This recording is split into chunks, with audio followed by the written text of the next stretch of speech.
네, 여러분 안녕하세요. 수건씨 글로벌 평생학습관 러닝레터 배우러와 제 138호입니다. 저는 오늘도 배달꾼 조영호 관장입니다. 이번에 주제는 플로우 법칙입니다. 어려운 일을 해야 행복하다. 이건 또 무슨 얘기일까요? 삶과 배움에 얽힌 다양한 얘기를 지금 나누고 있습니다. 사람들은 어려운 일은 피하고 쉬운 일만 하려고 그러죠. 특히 기업 경영하시는 분들은 직원들이 조금 어려운 일을 시키면 굉장히 불평을 하고 요구가 많고 안 되겠다 어렵다 이렇게 불평들을 하시는데 꼭 그렇지만은 않다는 얘기입니다. 놀랍게도 어려운 일을 즐기는 사람이 많이 있습니다. 쉬운 일, 그거 우습게 생각하는 사람도 많이 있다는 거죠. 예.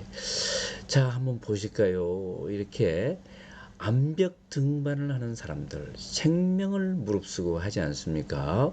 이분은 지금 보시는 분은 젊은 사람인데 나이가 70, 80이 되신 분들도 암벽 등반을 하시더라고요. 야, 왜 할까요? 무슨 재미가 있어서 할까요, 정말? 철인 3종 경기, 철인 6종 경기, 뭐 이런 철인 경기들, 야, 이거 좀, 그런 거 에너지가 있으면 다른 데 쓰지. 그런 어려운 일은 뭐 남을 시키지. 그런 얘기들 농담에서 하는데요. 야, 그런 것을 왜 즐기고 있을까요? 정말 마라톤을 42km를 질주하는 사람들, 또 3박 4일 울트라 마라톤을 하는 사람들, 이런 사람들은 좀 왜 할까요? 예. 나이 70이 돼가지고 어떤 부인께서 자전거를 배우셔가지고 자전거를 타기 시작하는데 남편이 걱정이 많아요. 아니, 그 어려운 자전거를 만약에 다치면 어쩌려고 이 나이에 그렇게 열심히 타냐. 근데 이 부인께서는 정말 낮이 좀 굳더라도 날씨가 차갑더라도 이 열심히 자전거를 타시는데 왜 그러는지 모르겠어요. 사람들은 왜 그렇게 쉬운 일만 하고 편하게 살아도 되는데 어려운 일을 하느냐 이 말씀입니다. 예. 칙센트 미하이 칙센트 미하이라는 아주 까탈스러운 이름을 가지고 있는 심리학자가 있습니다.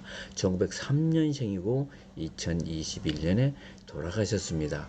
헝가리 출신의 심리학자이신데 그분은 22살에 미국으로 건너와서 미국 시카고 대학에서 석박사를 하고 그 다음에 시카고 대학의 심리학과 교수로 지내다가 그리고 피터 드러커라는 유명 경영학자가 계시는 클레어멘트 대학으로 옮겨서 그쪽에서 마지막 생을 마치셨는데요. 이분은 이런 사람들한테 이런 일에 이런 현상에 주목을 했습니다. 왜 사람들은 어려운 일을 하는가? 예, 살펴보니 정말 어려운 일 속에 어마어마한 기쁨과 행복이 있다는 것이죠. 그걸 그분은 플로우 현상이라고 이름을 붙였습니다. 그러니까 쉽게 얘기하면 몰입입니다. 몰입인데 왜 몰입을 플로우라고 했을까요?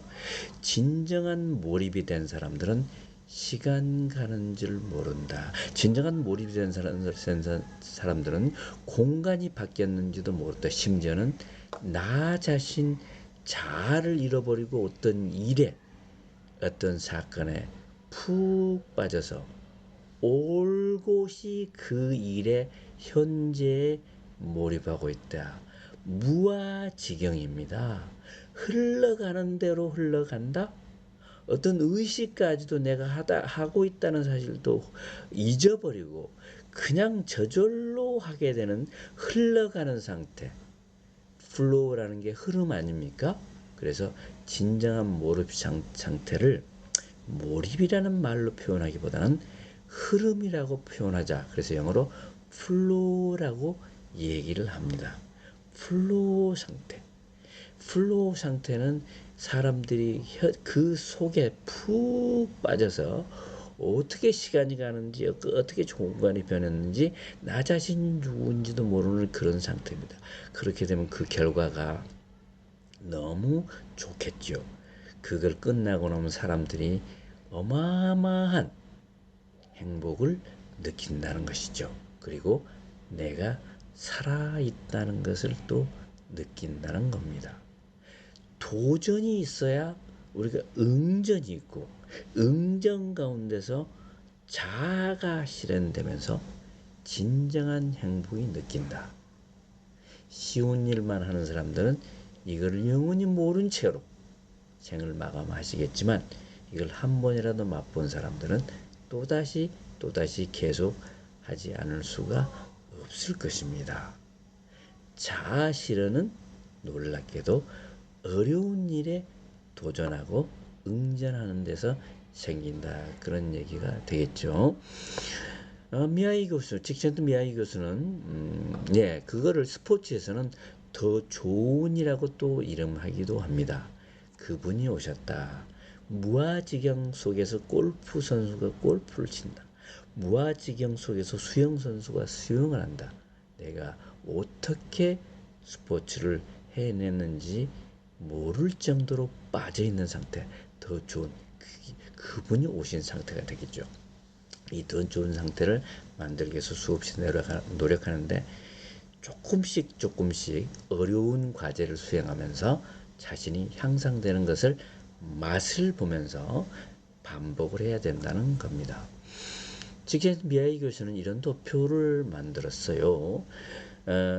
과제가 있고 또 실력이 있죠. 내가 맡은 과제가 있습니다. 내가 맡은 과제에 이제 어려운 정도가 있고 쉬운 정도가 있죠. 어려운 과제가 있고 쉬운 과제가 있고, 나의 능력, 나의 또 실력이 있지 않습니까? 나의 실력은 높은데 이 일이 쉬운 일이야. 그러면 권태를 느끼겠죠. 반대는 어떻습니까? 나의 실력은 별 볼 일 없는데 과제가 어려워. 그러면 불안이 되겠죠. 한쪽에는 불안감이 커지고 한쪽에는 권태감이 커지는데, 그 중간에 나의 실력과 내가 맡은 과업의 어려운 정도가 비슷한 영역이 가운데가 있습니다. 요게 플로우를 느낄 수 있는 영역이죠. 나의 실력과 과제 사이에 균형이 있어야 된다는 겁니다. 그런데 그 균형이 나의 실력보다는 과제가 조금 더 어려운 게 좋다 이거지. 이 상태는 뭡니까? 과제도 쉽고 실력도 없고, 이건 무관심 상태입니다. 근데 내가 실력이 조금 늘어났어요. 근데 과제가 쉬워. 그럼 권태죠. B의 영역입니다. 그럴 때는 조금 어려운 과제에 도전합니다. 그러나 너무 어려우면 못하게 되겠죠. 질려버리죠. 조금 어려운 C 상태에 오게 됩니다. 내 실력이 좀 늘죠. 그러면 조금 어려운 과제를 선택을 합니다. 그런 다음에 거기서 실력이 좀 더 늘죠. 그러면 좀 더 어려운 상태로 올라가는데, 실력이 점점 늘어나고 또 과제의 어려운 점도 좀 더 늘어나면은 몰입의 정도는 커지게 됩니다. 어려운 일을 높은 실력으로 했을 때, 그리고 또 어려운 일을 하는 과정에서 실력이 늘어난 것을 경험했을 때 몰입의 크기는 커지고 결과적으로 행복을 많이 느낀다, 이렇게 말씀드릴 수가 있겠습니다.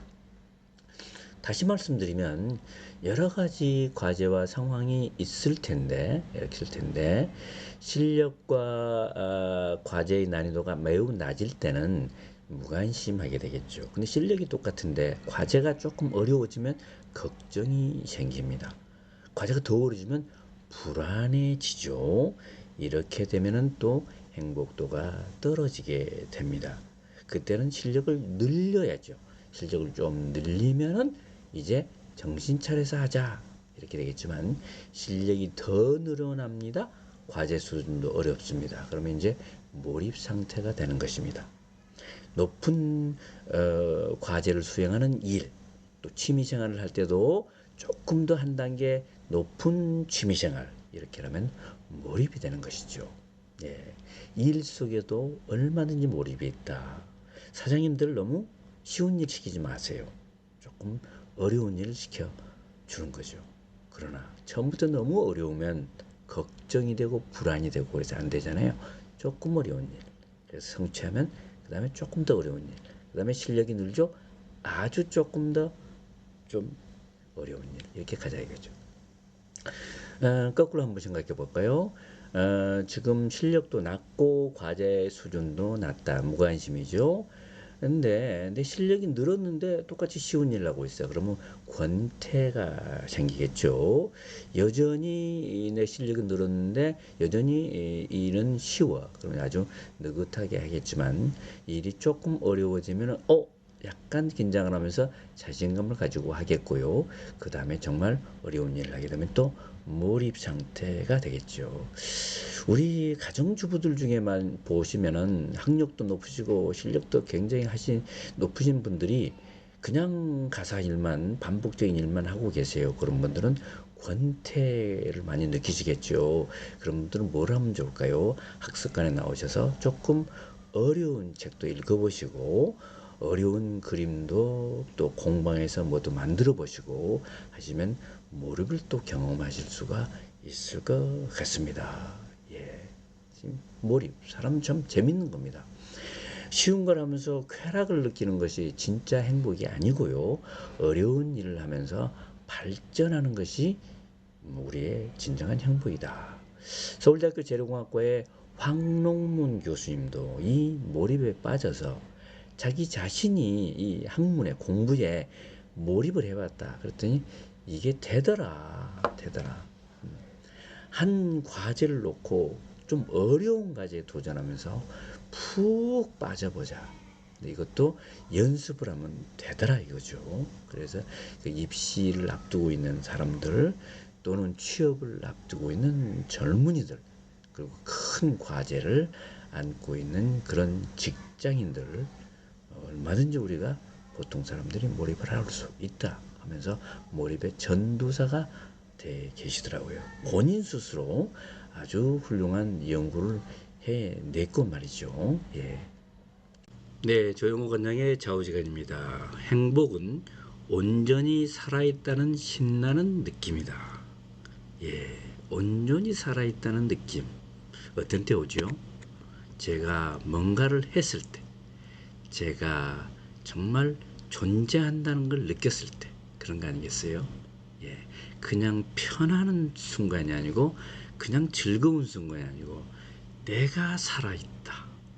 내가 존재한다. 그런 신나는 느낌. 네, 일을 열심히 할 때 저는 이런 느낌을 받습니다.